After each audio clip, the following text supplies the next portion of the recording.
नशिबाने इतका टायमिंग केलाय म्हणजे आतापर्यंत गुलालात पात्र आहे.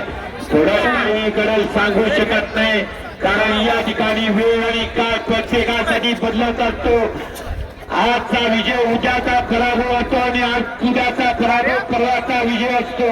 12 दिवस बैलगाडीचा दिवस हे प्रत्येकाचे बदलत असतात. करवली क्षेत्र बैलगाडीचा आहे. सुंदर असा असतो तो उजवीला होतो बाबू शिर्के देवळकराचा रगबार आणि त्याच्या जोडीला जुनिया गाडी कशेरी करायचा नाव त्याचं शिर्क्याबा. सगळ्यांसाठी एक नेम तुम्हीच मग दुसऱ्या बैलवाल्याची या ठिकाणी कंप्लेंट घेऊन येणार. तो बैल मालक कसा पळाला आणि मग मी का थांबू. सगळ्यांनी आपापलं नियोजन लावा आणि आपापला संयम स्वतः या ठिकाणी मनात सांभाळून ठेवा. लक्षात घ्या या बैलाला मागच्या मैदानाचा 1 नंबरचा मानकरी ठरवायचा. 2 व्हीलरचा मानकरी कसंही करायचा 4x4 त्याच्या पळतोय डावीला आणि त्याच्यासोबत रावण आणि गजाची गाडी